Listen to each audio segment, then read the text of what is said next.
Good evening, everyone. Again, I'm Ellen Hernandez, and my colleague Jack and I are pleased to welcome back Monica Zimmerman, who is from the Pennsylvania Academy of Fine Arts. And there might be some people here tonight who have not had the pleasure yet of her talks on a variety of different art and artists, but I'm really looking forward to this series and to tonight's lecture in particular on Thomas Cole. And I don't want to belabor it, so without further ado, let's bring forward Monica. Thanks. Well, hi, everybody. It's nice to see a lot of familiar faces. It's wonderful to be back.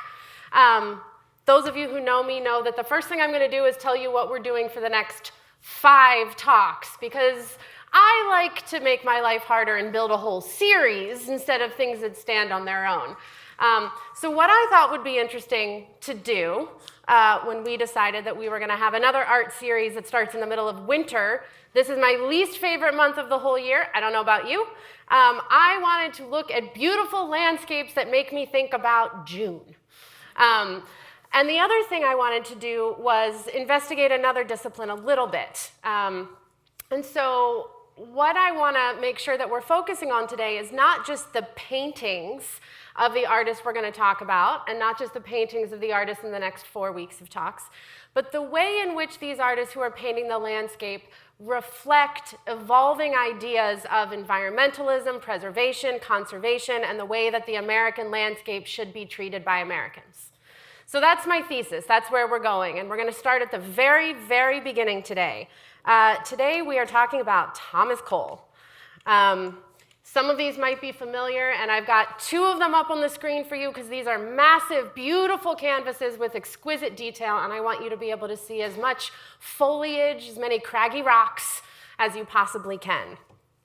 So Thomas Cole. Thomas Cole is born in 1801 at Bolton, Lancashire in northwestern England. And at the ripe old age of 17, perfect for an adventure, he and his family emigrate to America. It's 1818.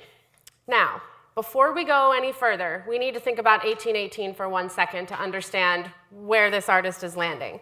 And I want to talk a little bit about art and a little bit about America and its landscapes and its politics. So let's start with the art world. By the late 18th century, Puritans were still kind of turning a skeptical side eye at art. It was still kind of viewed as a luxury, but really skilled artists had at least risen to the level of esteemed tradesmen by 1800. The really ambitious ones set off for Europe, like Benjamin West.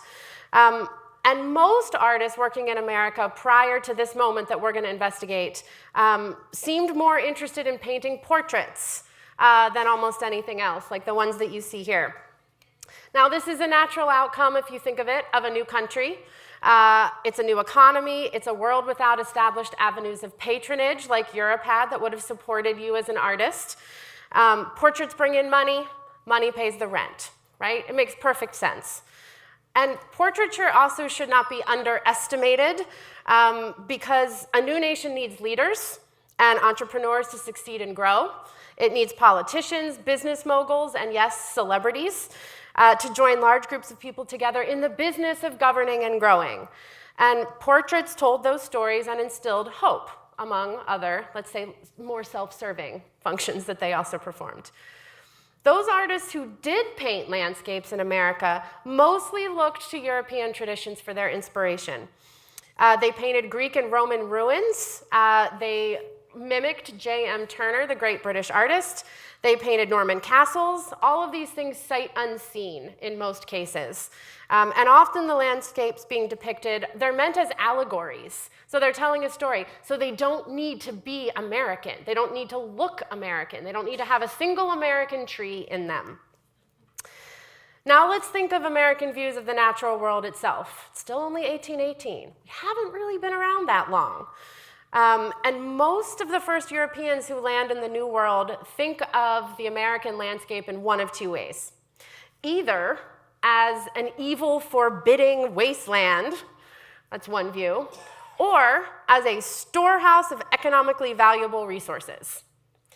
Now, in either case, and I would argue that those impetuses are actually very, very different in terms of how you're going to use them, nature is something to be quickly civilized by humans. And both perspectives are understandable in the early years, but neither, I would argue, is inspiring. We haven't been inspired yet, and Americans then as now have always been in search of a sense of awe and inspiration about their own existence. The other thing that happens is the War of 1812. And after the War of 1812, most Americans are swept up into this sort of nationalist sentiment. The irony, of course, about the War of 1812 is that you can ask today an American, a Canadian, and a Brit who won the War of 1812, and you will get 3 different answers. That's not the point, and we're not going to have that debate tonight, because the point is that for most Americans, the War of 1812 was their first war of independence. The generation that had fought the Revolution was mostly dead by then. So this was the second war of independence, and it's kind of the one that really stuck. And out of it, whether you actually won or you just believe that you won, the results are the same. It has an effect. And so America is swept up into nationalism as a philosophy. And the result of that, or at least one of them, is that you gotta find things to celebrate about your nation to keep this joy going. And America does not have a Parthenon. America does not yet have a Shakespeare. We don't have Leonardo da Vinci. We don't have Gothic castles. So what do we have? What fills that nationalist fervor? Well, what we have that Europe has no more of at this point is wilderness. Vast, unspoiled stretches of majestic landscape in which nature, man, and God can come together in the great experiment. That's what we have. So we have nationalism. We have puritanical religion, too.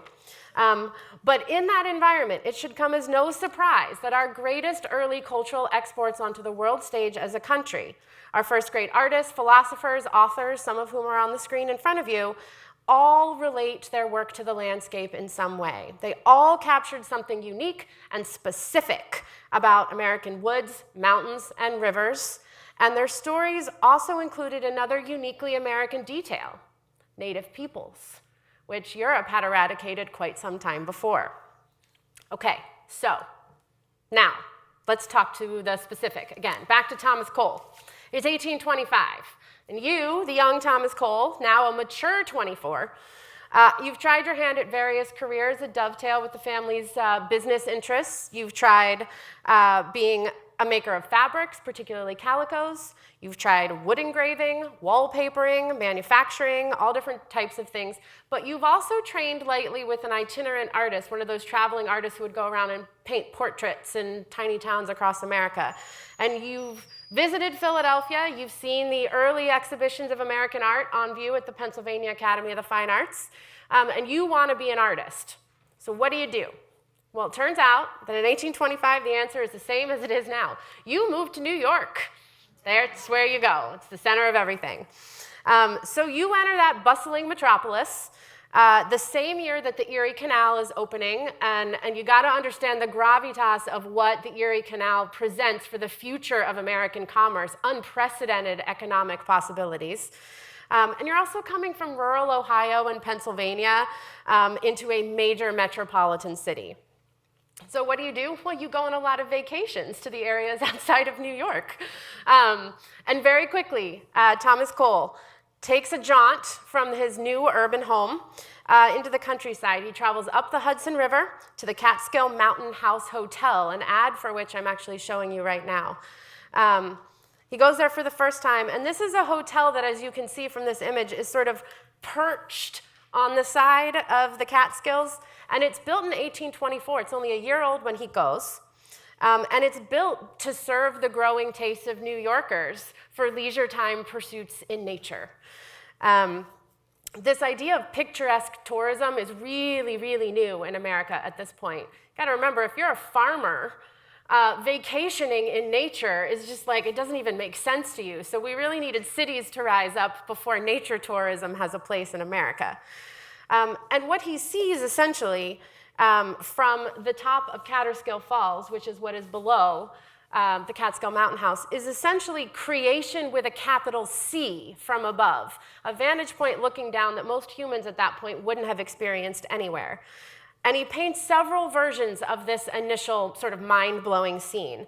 And the view from the valley floor looking up is probably the most dramatic, and unsurprisingly then, the most popular view that he painted.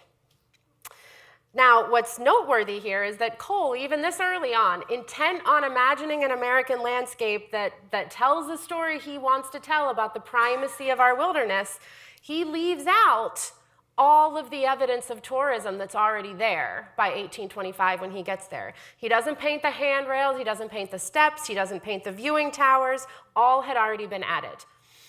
But he does put something back into the scene that wasn't there necessarily when he was looking. And I don't know if you can pick it out yet. You're going to learn to look for very tiny details in the next 50 minutes.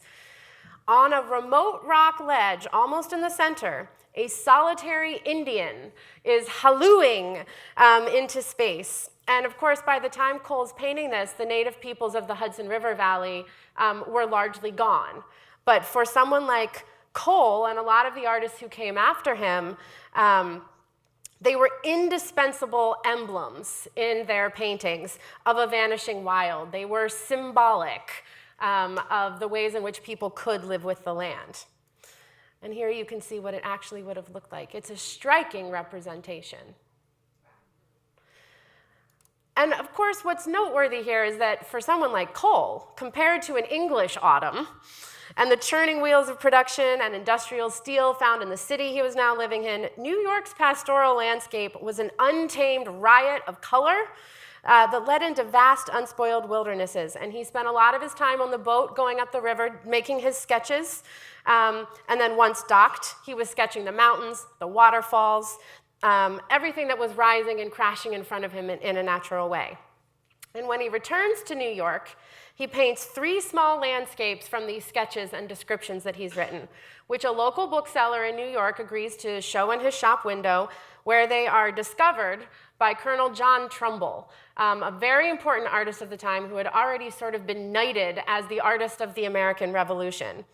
And it's his advocacy from within the world of the cultural elite that introduces the young artist to the circle of poets and thinkers and philosophers like William Cullen Bryant, like James Fenimore Cooper, like Asher B. Durand, other painters he'll make friends with. So John Trumbull is the way in, and this first journey and the little paintings that come out of it are the first evidence of Thomas Cole's future success. And what is appealing to Americans about these early landscapes is the pristine Eden-like wilderness that he is presenting to them. He's offering the world-weary soul a natural sanctuary in which to find God. His compositions of a wild, untamed natural landscape dovetailed with established philosophical systems of the time that even if you don't know God, by being in nature, you could have some knowledge of him through the contemplation of his wonderful natural works. So if you think about phrases that probably sound familiar to you now, the glory of God in a sunrise, his majesty in a mountain range, his wrath in a thunderstorm, his gentleness in a wild flower, that's the sort of philosophy in which Cole is painting.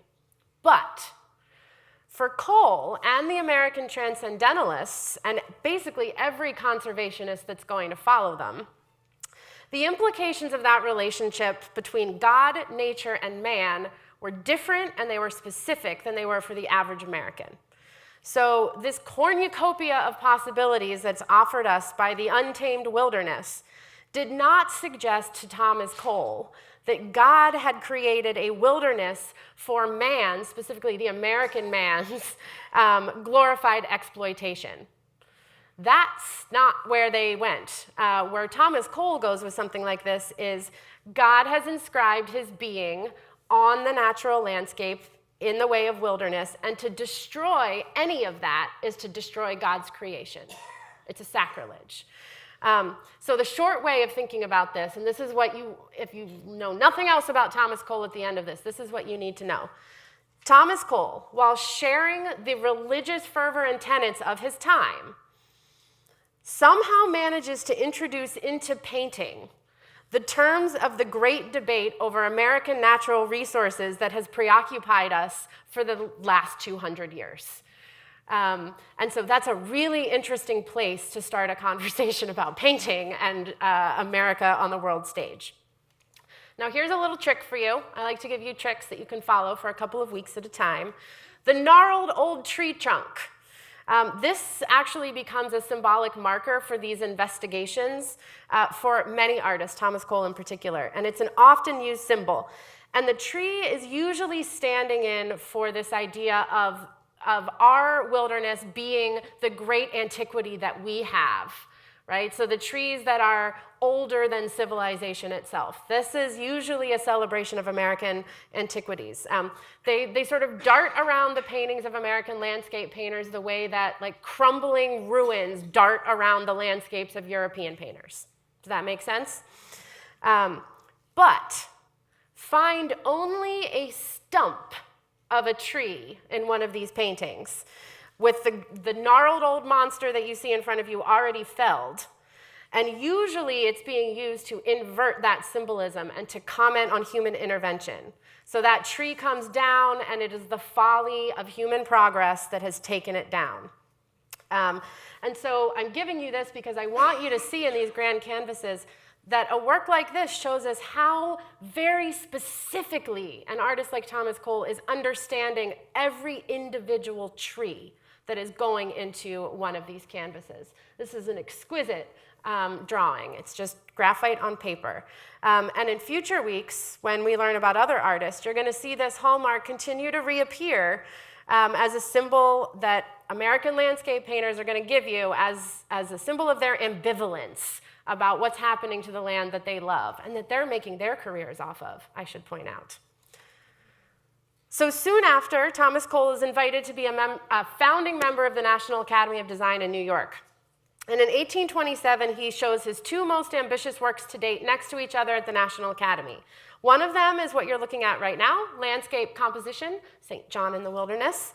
And the second one is The Last of the Mohicans. Now, because this is a biblical story, so it could have been painted anywhere, I'm going to show it to you, and I'm going to move on, and I'm going to talk about The Last of the Mohicans. Because what's important about The Last of the Mohicans is that, as far as I know, it is the first major American painting to illustrate a scene from an American novel in a landscape that's actually American. This is a uniquely American composition that we're going to look at. So here's what happens. It's August in 1826, and one of his patrons writes to Cole and basically says, I think you should do something with a literary theme. I think you should do something with some known subject from Cooper's novels to enliven the landscape. And of course, Cooper is James Fenimore Cooper. Now, you're a very well-educated audience, so this isn't for you. But for those of you who only are thinking right now, The Last of the Mohicans is that 90s film with Daniel Day-Lewis. What do I need to know about it? What you need to know is that Cooper was arguably the most popular author of his day, and his ability to persuade Americans about policy choices was unprecedented, particularly relating to the Native American experience and the Indian removal controversies of the 1830s. Last of the Mohicans, the book, is so popular that it's worth noting. It has never been out of print. It's been translated into basically every language in the world. And it has been the singular subject of far more than that one movie. It's just you probably haven't seen the other ones. And in Cooper's novels, the landscape itself, the American landscape, is actually a character. And his narratives comment often upon the conquest of the land, or at least the attempt to conquer it, by Americans, yes, but also the French and the British and the Native Americans.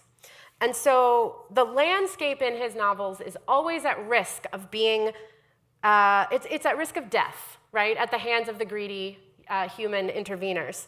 But at the same time, its massiveness dwarfs our petty stupidities in a lot of ways. And the same thing is true in the way that Cole ends up depicting this. So this is the real masterpiece. This is landscape scene from Last of the Mohicans. And he is focusing specifically on a chapter in which a verdict is being levied about the future of control of the land for the Native Americans in the book. And he paints it after he goes to New Hampshire for a sketching expedition because, first of all, he's Thomas Cole. He has to go figure out what the landscape looks like that he's going to paint. He's not going to paint it out of his imagination. And the first version he does, which is the one you're looking at now, is actually done for Daniel Wadsworth, the New England businessman. And he then allows Cole to retain the painting while Cole makes a second version of it, which is actually the one that was commissioned from the other guy to begin with. So it goes. And he writes after this one to Daniel Wadsworth, I've finished the picture for Mr. Gilmore, as he asked. It's not an exact copy of yours. In fact, I think it's better than yours. Which, do you really say that to the guy? Anyway, just saying, it's an interesting piece of non-diplomacy on behalf of the artist. And this is the second one. Oh.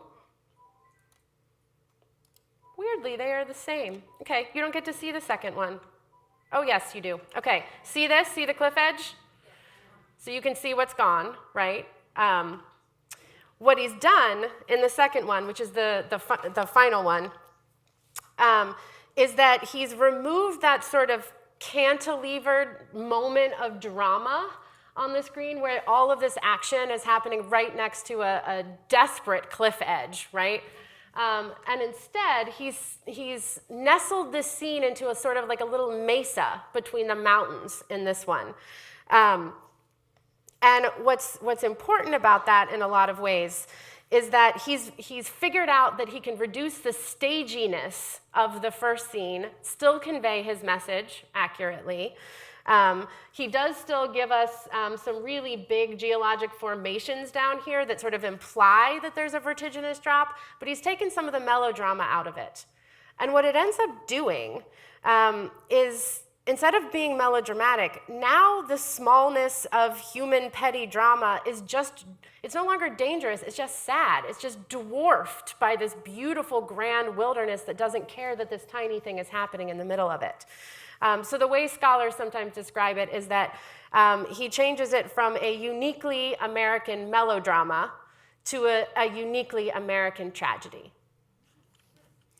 Now, the following year, 1828, Thomas Cole paints two allegorical depictions of the landscape as Eden. This is the first allegory that we're going to get. First, it's the Garden of Eden, and then following, you get this one, which is the expulsion from Eden. And what's important about that, depending on whether or not you even like the landscape itself, is kind of unimportant, is that what you can see him doing is changing his focus from it's got to be the right American tree and the right American rock and the right American mountain to I think I want to tell some stories about America using its landscape. It's a shift into allegory. And it's going to stay that way. This is the concern that is going to consume him as his career progresses in parallel with the expansion of American industry and settlement across a previously untouched Western wilderness. So soon after he paints his first two allegories about Eden, he takes off for Europe, as all good American artists did.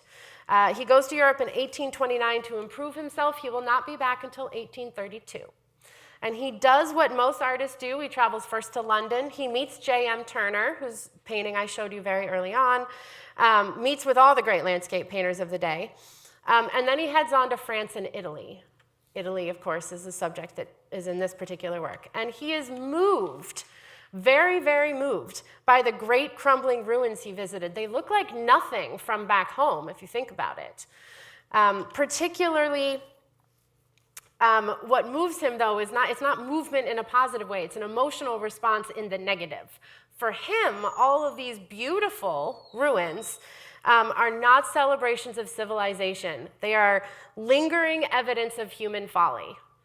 For Thomas Cole, and he writes about this very articulately, they are evidence of our ambition and our pride. They are testimonies to the futility of material pleasures that we insist on seeking. They are a referendum on empire building. And his thesis coming out of Italy is every empire is going to fall just like this one did. And that's what's knocking around his brain as he's getting ready to come home to America. So this is deeply influential on Thomas Cole, to see the grand scenes of Europe and almost sort of reject the entire thing for which they stand. Now, it's worth noting that as he's coming back from Europe, this is helping him develop a vocabulary for figuring out how he wants to say what he wants to say about America. But I do want to just sort of give you a caveat. I don't want you to come out of this thinking that Thomas Cole is some crazy preservationist genius and no one else had any trouble with the politics at the time. That's not true. His politics actually parallel those of a lot of Americans at the time, and it's something that I feel like we don't teach quite right in our social studies classes. A lot of Americans witnessed the rise of Andrew Jackson to power with a lot of alarm for lots of different reasons. We now call that the Jacksonian era. We also call it the era of the common man. And I think we focus on it in that way because it ushers in a period of American history that we know and are very proud of. Jacksonian era ushers in a period of incredible expansion in industry that launches America onto the world stage as a power by the end of that century. That's wonderful. But also, the Jacksonian era, which parallels Cole's career almost exactly, the reign of Andrew Jackson, he's the president, okay, the term of Andrew Jackson was marked, and think about what Thomas Cole is concerned by an almost unprecedented expansion into the Western territories, and along with that, a brutal resettlement and extermination of native peoples, a shocking expansion, and we don't talk about this enough, of Southern slaveholders during that time, and a dedication to industrial expansion that created economic growth alongside wilderness destruction on a mass scale. Also, economic inequality starts to explode massively, and Americans start flocking into tenement houses in cities like never before, while lavish country houses are springing up just outside of the cities. And even while championing regular Americans in his policies, which Andrew Jackson should be given credit for, at the same time, one of the things we don't talk about is the way he did it was by exerting unfettered executive privilege to change American policies. And so if you combine that use of executive decree to make policy instead of having Congress make policy all the time, you combine it with his military reputation and prowess, it made a certain group of Americans fear him as sort of what some people call a backwoods Napoleon. So he was a representation of the possibility of a future American oligarch who's going to sweep in an American empire. And if you're Thomas Cole and you are desperately afraid of empire because empire is not sustainable, Jackson is a fearful creature. Now, because I cannot resist, I would also like to offer another thesis. It could have been Jackson's policies, or it could have been his scary, scary hair and visage that made people fear him. Don't tell me this slide isn't fun. It has no landscapes on it whatsoever. And so, freshly inspired by his journeys abroad, Thomas Cole resolves to bring the same moral sensibility to bear upon his next artist endeavor. And that's going to be The Course of Empire, which if you know a Thomas Cole by sight, is probably the one that you know. The series is commissioned by his patron, Luman Reed, for the fireplace wall above his Greenwich mansion. And after much convincing, because he's going to pay Thomas Cole sight unseen for a painting that doesn't yet exist, and Thomas Cole is selling him an allegory instead of a straightforward painting of the American landscape. It's a hard sell, but Luman Reed agrees to do it, and I'm pretty sure it was for the grand sum of $5,000, which is a lot of money back then, sight unseen. And this is the narrative conceit that Thomas Cole lays out that he's going to do for Luman Reed. So what you can see is that it's going to be a 5-part series, 5 big paintings, and I'll tell you what was going to be at the top at the end. And what it is a series of 5 paintings, 5 landscapes, that tells the story of the growth and the fall of an imaginary city. So we'll look at each of them. First, he gives us, as it is in the beginning, the savage state. So what you've got here, you've got the sun rising on a new world. Everything's young and primitive.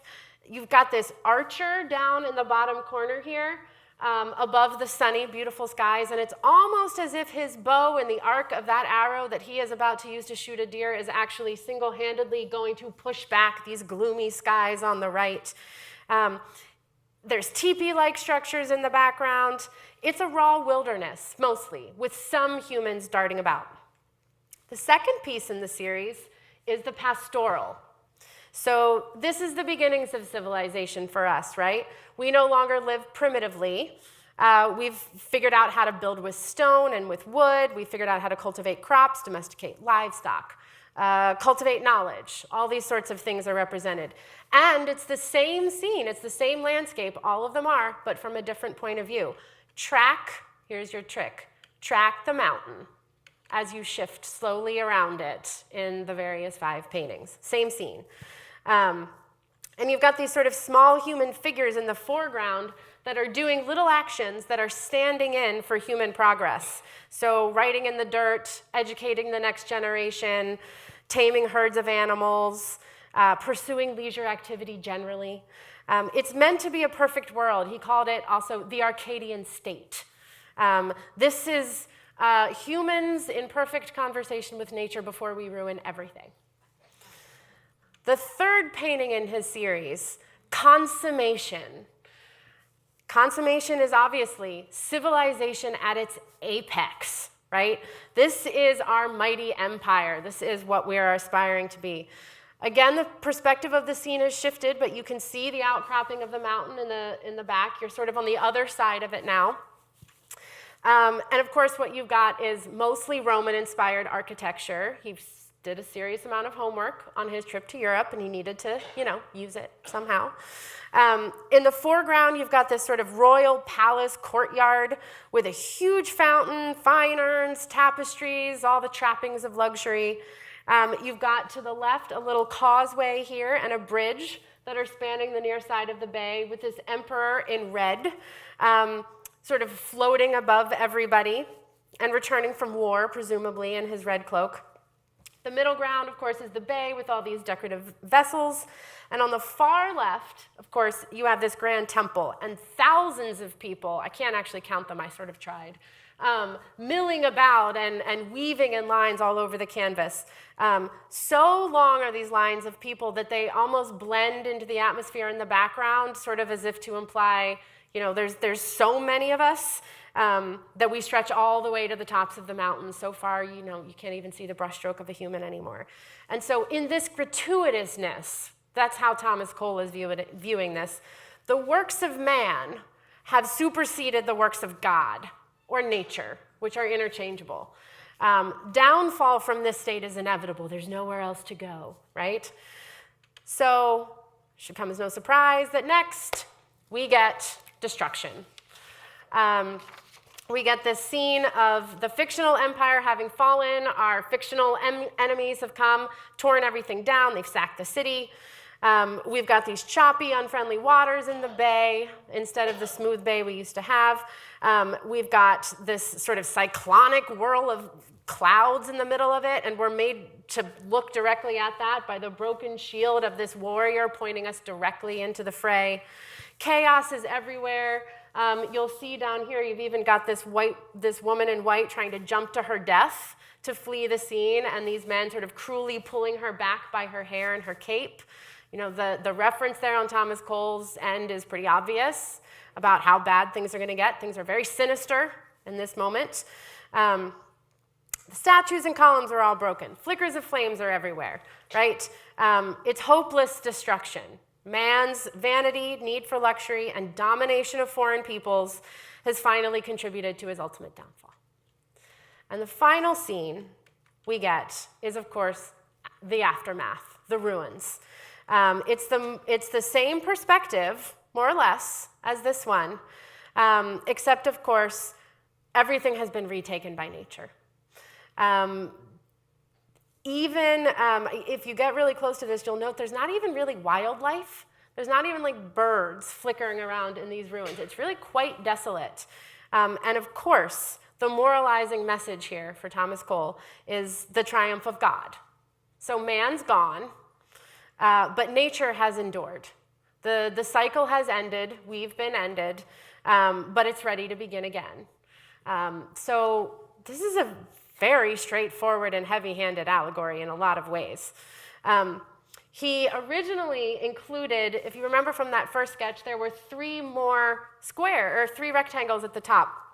He meant to put a sunrise above the early state, and midday sun above consummation, and a sunset above the destruction of empire. That was the original intention, 3 more paintings.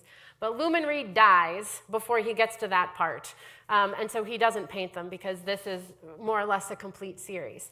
But I want you to know that because it's really important, because what it shows is how complicated a sense of the passage of time he was willing to try and invest in, just through landscapes. So if you think about it, if he had added even those, you've got these perfectly overlapping time cycles.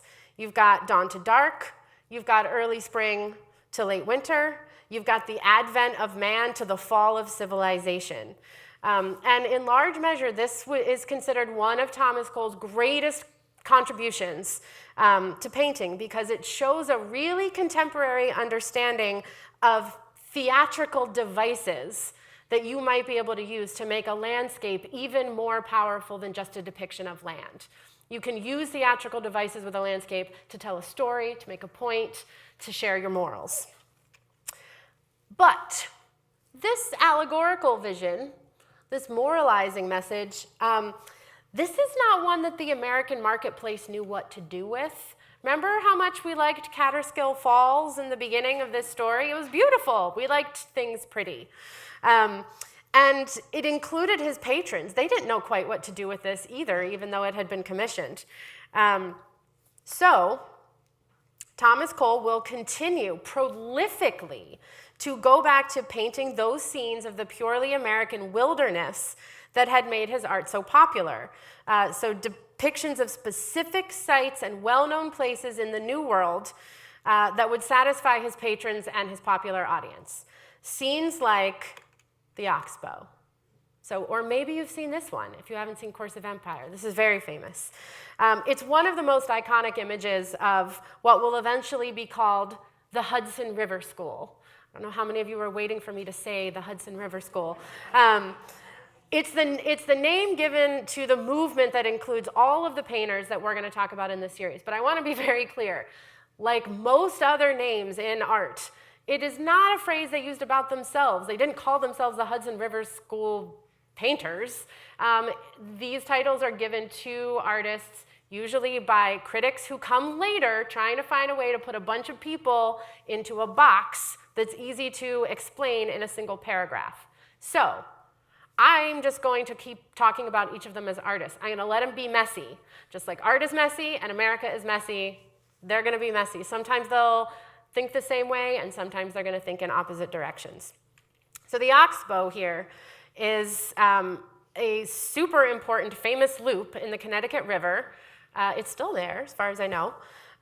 It's up near Mount Holyoke in Massachusetts. I think it's actually even marked if you're driving around there to stop and go see Thomas Cole's Oxbow.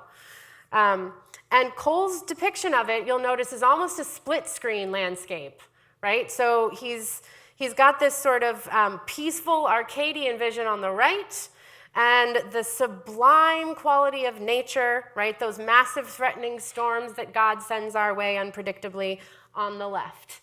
And as you can see, the left also has a blasted old tree trunk that we talked about, snapped at its base by some previous storm. And it is worth noting, snapped not by the hand of man, but by God and nature.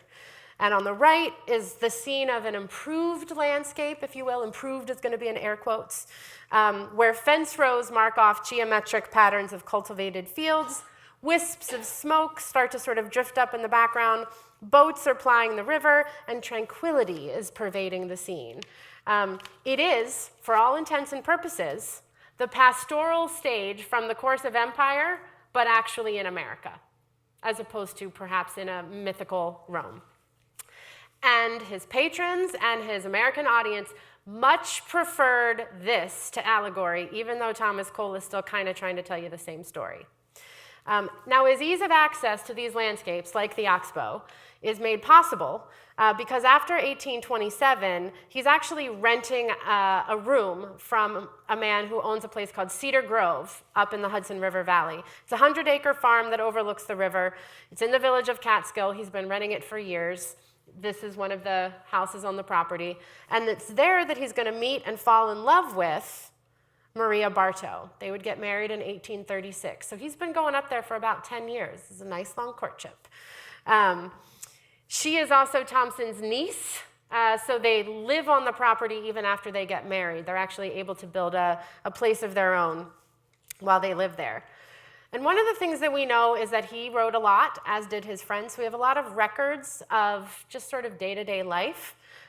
We know, for instance, that he painted fast, standing up, first underpainting in burnt sienna, and then applying successive layers of color onto the stretched canvas that are propped up on an easel.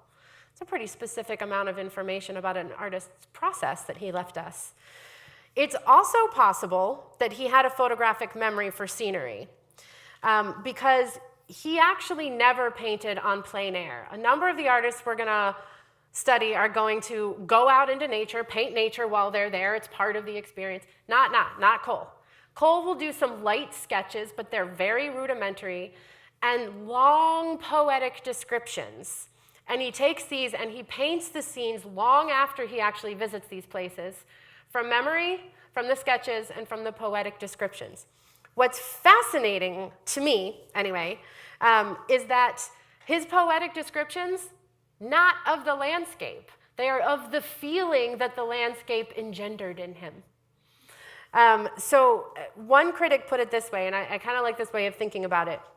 He conveyed the experience of what he had seen or imagined by deliberately forgetting the details for a while.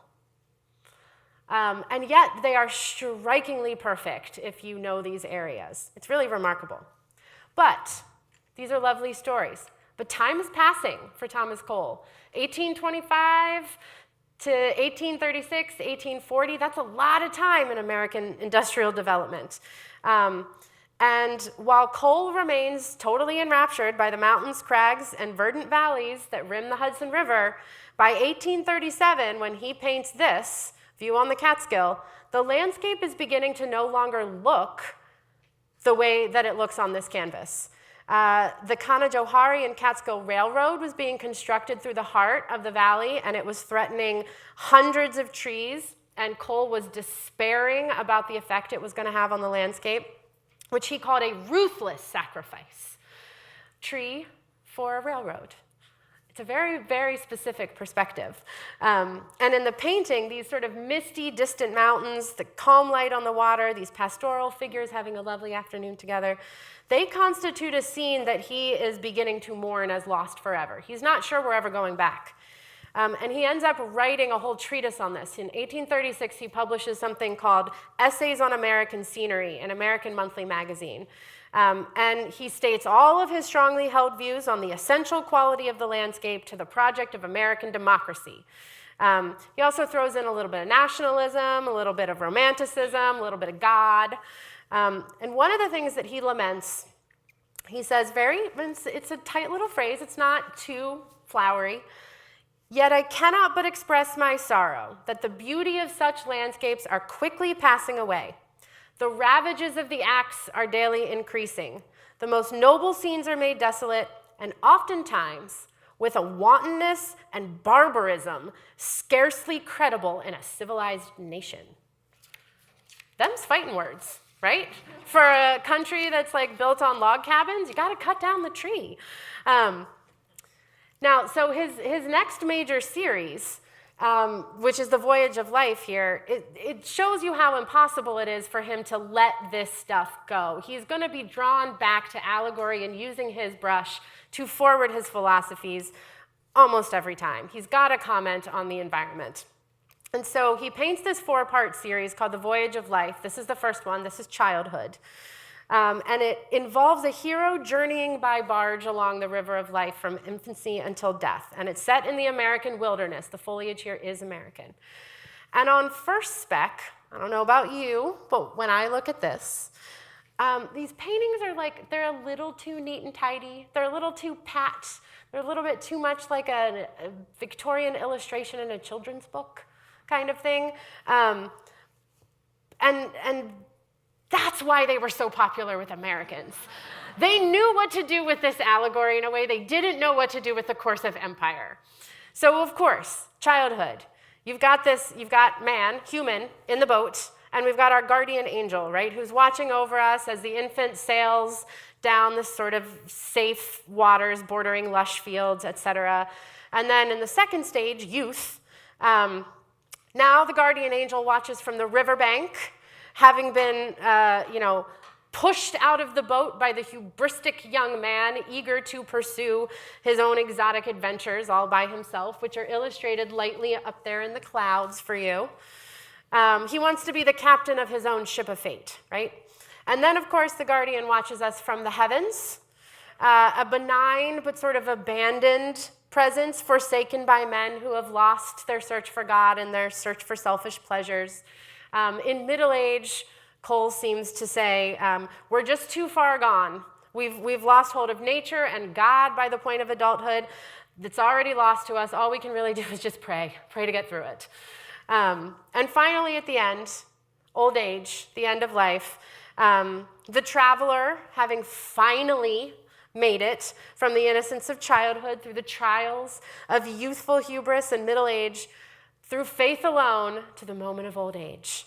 And he's going to shortly be relieved of his earthly journey by the guardian coming back to retrieve him from the boat. And again, this moral Americans understood. This was straightforward.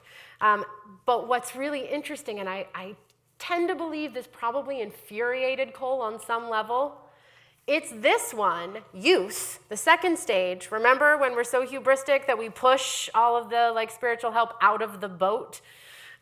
This is the one that Americans responded to the most, and that because it got engraved and was distributed through the American Art Union, ended up in the parlors of thousands of American homes across the country, read by those middle-class consumers of art, usually consuming art for the first time. That was not previously a middle-class pursuit. Hung by them as a sort of promise that their sense of manifest destiny to conquer the rest of the continent was foretold by God. Probably not what Thomas Cole had intended for them to take away. So the nuance of the message is lost. Now, Thomas Cole undertakes this. This is a fairly late work for him. This is a picnic party. In the fall of 1845, in response to a generous commission from a wealthy businessman named James Brown in New York. And he chooses the subject of this sort of ideal coexistence where nature and civilization are still able to come together. And in true Cole fashion, it's a utopian ideal. He's actually stolen bits of a lot of landscapes he had studied to put them together into the best possible landscape. And he gives us this beautiful end of day scene. And again, remember, I chose this because it's February and I don't get this for 6 months. So if you, like me, feel that way, land in a picnic party. It's a lovely place to visit because we've been there all day. The guys playing the music, the food's all around us. We've been reveling. What a beautiful time the sun is having with us. It's that Arcadian scene. It's the perfect human moment in a perfect landscape, right? And the demand for paintings like this one were increasing because, at least in part, we're finally mid-century, mid-1800s as a country, increasingly interested in outdoor leisure pursuits. You start to see, urban park movements springing up so that people can have a picnic. This starts to become part of our national consciousness, and so we like paintings of our new leisure activities. But of course, if I taught you well, you have noticed the symbol in here of Cole's ambivalence about the perfection of this scene.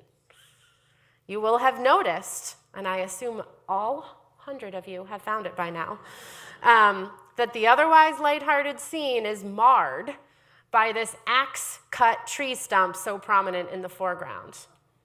It's not felled by God. That was felled to make this picnic party space possible. And I'm harping on that a little bit because one of the things that I think is worth noting about Cole's skills is the knife edge that he is walking philosophically between his own concerns about American expansion and empire and those of the prominent businessmen in New York City and Baltimore who are supporting him and buying these canvases. Because these businessmen's industrial wealth is often coming from exploiting exactly those resources that Thomas Cole seeks to celebrate and conserve. And to be able to satisfy yourself and the people who agree with your environmental position and the businessmen who you're sort of fighting against with your philosophy is a remarkable, I don't know what else to say, but sort of philosophical knife edge for you to walk your entire career. Because, you know, for a patron, a landscape of Cole's depicting the seemingly limitless resources available to them in the wild if they can just get some axes out there. All that profusion of timber and extensive networks of rivers and lakes to ship your goods around and have more contracts. They probably read to a lot of these patrons as nothing but beneficial. But in a work even like A Home in the Woods, which you have on the screen here, in which you've got this nice little scene of a man, a father probably, returning home to his family cabin. This is the White Mountains of New Hampshire, bringing with him a fresh catch that will serve as the family's dinner. This may at first seem benign, like lovely humans in the landscape, but Cole's 1836 essay on American scenery specifically lamented, and you'll probably remember this phrase, the ravages of the axe. The ravages of the axe does not necessarily mean timber companies. It means all of our individual need to swing an axe and make a place for ourselves in the wilderness. A family with an axe is just as much a threat to Thomas Cole as a timber company. Okay, maybe not just as much, but it's also a threat. And so here, of course, you've got the ravages of the axe prominently presented in the foreground. I'll give you a couple close-ups so you can actually see how perfectly rendered these canvases are. You can see here that the families actually cleared the landscape themselves. They've chopped down trees and sawn logs, and they're prominently in the foreground. The artist is contrasting the area around the cabin, which is shorn of trees, but now starting to be littered with family belongings, with the pristine mountains in the background and the wilderness beyond it. So, of course, he is warning the viewer that as more and more people arrive and have to do this same thing, have to repeat this pattern, these unspoiled places are going to disappear. This is where he's finally actually not, it's not allegory, it's an American landscape, but that message that he wanted from the course of empire is deeply embedded in the way that he is depicting the American landscape and Americans using it. Now, the thing about Thomas Cole is that he's going to die on February 11th, 1848, very suddenly and very young, respectively. He had suffered an attack of pleurisy a couple of days earlier, and he dies at home, and he's buried in the family vault in the cemetery in the Catskills. And his death is a blow to the artistic and cultural community that he functions in, to James Fenimore Cooper, to William Cullen Bryant, to the artists that he has trained and mentored that are going to be the second generation of American landscape painters, who we will talk about in future weeks. But what's interesting is that he has not yet been canonized and celebrated by an American preservation movement because it doesn't exist yet. He's like starting it. So sort of, I don't know, ironically to me, it's not until the 1980s that people suddenly wake up and go, if our greatest cultural export, or at least our first one, was American landscape painting by Thomas Cole, what's going on with his house? Or like those parts of the Catskills that he was painting that changed how Americans thought about preserving their own resources. those arguments had not yet been articulated. So the 80s find people actually going back and trying to raise money to restore Cedar Grove, where he had lived and painted. Funds are raised, and now it's called Thomas Cole House. But you can go visit Cedar Grove. It's almost perfectly restored, and they just rebuilt the studio that he built for himself right before he died. It went up in the last couple of years. They've been building it for quite some time. And it was declared a National Historic Site in 1999. It's not a very long time ago. Now, there's also a mountain named for him in the Catskills. It's called Thomas Cole Mountain. And it comes also with its own cruel twist of irony. I'm not a hiker, but I will research hiking blogs in order to complete this talk. This is what I have done. And one of the things that I have learned is that Thomas Cole Mountain seems to be unanimously not impressively hikeable and has absolutely no good summit views of any kind. So as one blogger put it in his, parlance, for a guy who championed these mountains so well for so long and so publicly, you'd think he'd get a gosh dang view or something. No, apparently least impressive Catskill type scenario, but it's called Thomas Cole Mountain. And in 1849, the year after Cole's death, Asher B. Durand would go on and paint Kindred Spirits, which is on screen now, and which has become one of the best loved and most famous American landscapes of all time. It's also one of the best loved double portraits in American art, because what it shows us is that atop this jutting rock ledge, the still youthful Cole in a soft, broad-brimmed hat, that's him carrying the painterly stuff, is explaining the Hudson River wildness to William Cullen Bryant, the poet. And Bryant is depicted, if you look at this close up, as sort of hanging on Cole's every word, as the artist is, gesturing evocatively with his brush at the scenery beyond and translating it for the poet, translating the visual to the literary. And only Cole, Asher B. Durand seems to say in a painting like this, only Thomas Cole can convey the moral and spiritual power and the sublimity of the American wilderness. Only Thomas Cole to date has been able to say what America truly is. And he was right. Asher Durand was right. To date. Except, of course, for all of those artists who succeed Thomas Cole, that he was able to mentor in the movement that he started, who, like Durand, shared a friendship and a philosophy with Thomas Cole, and who would continue his legacy of defining America through its natural resources as it spread ever westward, and doing it on canvas to reach the widest possible audience. And of course, this is our last slide, because Durand is the subject of our next talk. So you don't get to hear anything else about him. All done.